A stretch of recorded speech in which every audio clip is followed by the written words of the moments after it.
Hello, creators and explorers. Welcome back. Or, if you're new here, welcome. I'm CaprisunCrochet. I'm your host, obviously. Welcome to the CaprisunCrochet virtual truck stop.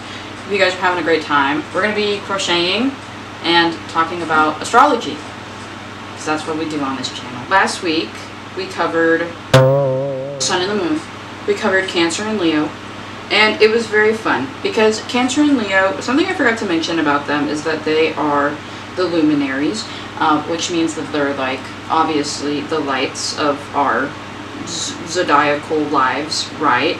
Leo is the dad and Cancer is the mom. And I did put in my description box last video, but I do feel like I need to say it just on video so that you guys know that I mean business.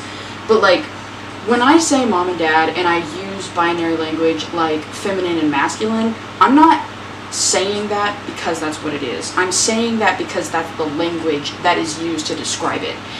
If you're a Cancer, you are just a mom. That's all you are. You're a mom. Or if you're like Leo, dad. You are a dad. It's not like that. It's like if you are a Cancer, you have more feminine energy. But feminine energy doesn't mean like getting your nails done and like doing your hair and eyelashes and stuff. It's not like the stereotypical like gender roles. That's not at all what it means. It's literally just energy, right? And energy takes a lot of different forms. So it's just up to you to determine how that energy interacts with you. We're going to be talking about Virgo and Gemini because we're talking about Mercury. So Mercury is a super fun little planet because it's very, very tiny. And it's also very, very fast. So we have Mercury retrogrades like a lot. Like if you see all the memes and stuff about Mercury being in like Gatorade, it's because Mercury is in retrograde a lot. She goes around the sun so many times, so much faster than we go around the sun. So there are a lot of times where her orbit will start to go back and then we will see it as reversing, even though it's not really reversing, it's just science. But that's a different conversation for another day. We're talking about Virgo and Gemini. So, Virgo and Gemini are two very, very different signs, but they have a lot of similarities in them, which I think is very interesting. They're both mutable signs, and one of them is Earth, one of them is air. Obviously, Gemini is air and Virgo is Earth. In the tarot deck, Virgo is represented by the Hermit, and Gemini is represented by the Lovers. Gemini is a very, like, confident sign, just like a very outgoing, kind of like flirty sign. They're an air sign. Air likes to talk, it travels, you know. We also use air to speak. So Gemini's, one thing, if you know a Gemini, you know that Geminis like to talk. Those motherfuckers can talk, like, all day. One thing a Gemini can do is talk. Anyways, one thing that a Virgo can do is overthink and worry and stress. This is actually the really fun, interesting thing that I love about the Virgo Gemini little like thing that exists with Mercury is like they are so similar, but they're so different. Like when I think of mutable air Gemini, I think of like the fleeting wind, right? It's there and then it's gone. And when I think of like Virgo, mutable earth, I think of like sand. It's easily movable. Like it could be there and then it could be gone. But it's also like, it's got substance. And I'm not saying that Geminis don't have substance. Geminis have a lot of substance. They're a lot. Not in a bad way. But you know what I mean. Like they have a lot of substance, but like Virgos are just, they have like the richness in them. Like, you know, people say like, oh, the more you know about the world, the more impressed you are. That's a Virgo because they know a lot about the world. They're very smart and they are depressed. They're literally represented by the Hermit. So, go Virgo. Guys, I personally, my boyfriend is Virgo. I personally really love Virgos. I think that they're super cool. I don't super duper jive with Geminis just because Gemini's in my 8th house. So, you know, that's a whole thing. Also, I have Saturn in my 8th house. So, anyway, Aries, Taurus, Gemini. Okay. Gemini is actually represented by the third house as well. The third house is the house of communication, but it's also the house of siblings. And this is also the house where the moon really likes to be.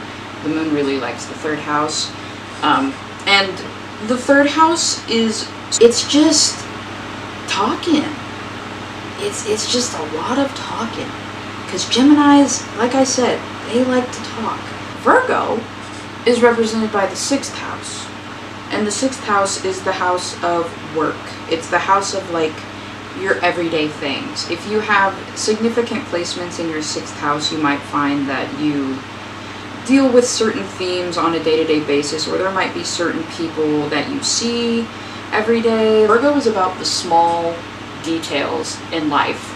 It's about the little tiny things and making sure that they're perfect. Because this is something I haven't talked about, but this is something that I feel like will get my point across a little bit better. Virgo's sister sign is Pisces, and sister signs are essentially two sides of the same coin, like two different sides of the same coin.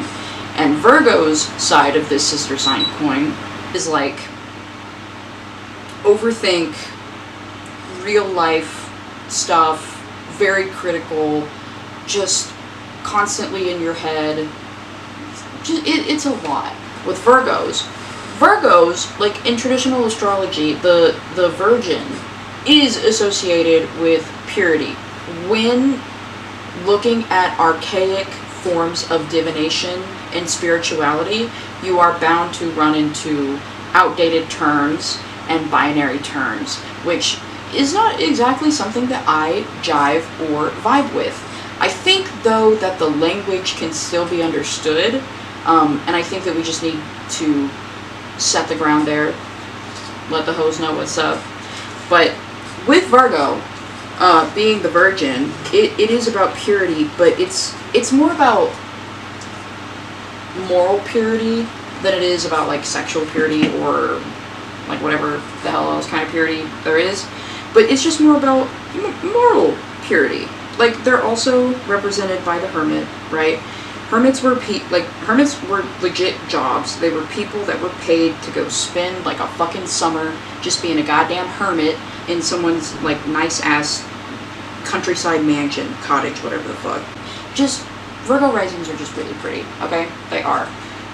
But they are probably very mean to themselves. Lord bless. Y'all need to be nicer to yourselves. Just Virgos in general, message to Virgos, it's fine. You didn't fuck it up. Stop worrying about it. It'll be okay. Thank you guys so much for watching. I hope that you enjoyed your little time here at the CaprisunCrochet truck stop. I hope you guys are feeling refreshed and feeling fueled up to go back on your road trip throughout the internet. I feel sorry for you. I would not want to be in your shoes. I will be here crocheting. In case you guys don't know, I don't leave this spot. I haven't left this spot in weeks.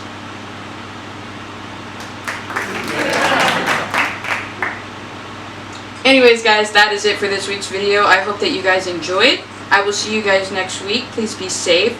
Drink water. Don't do anything that I wouldn't do. Thank you guys so much for tuning in this week. Hope you enjoyed.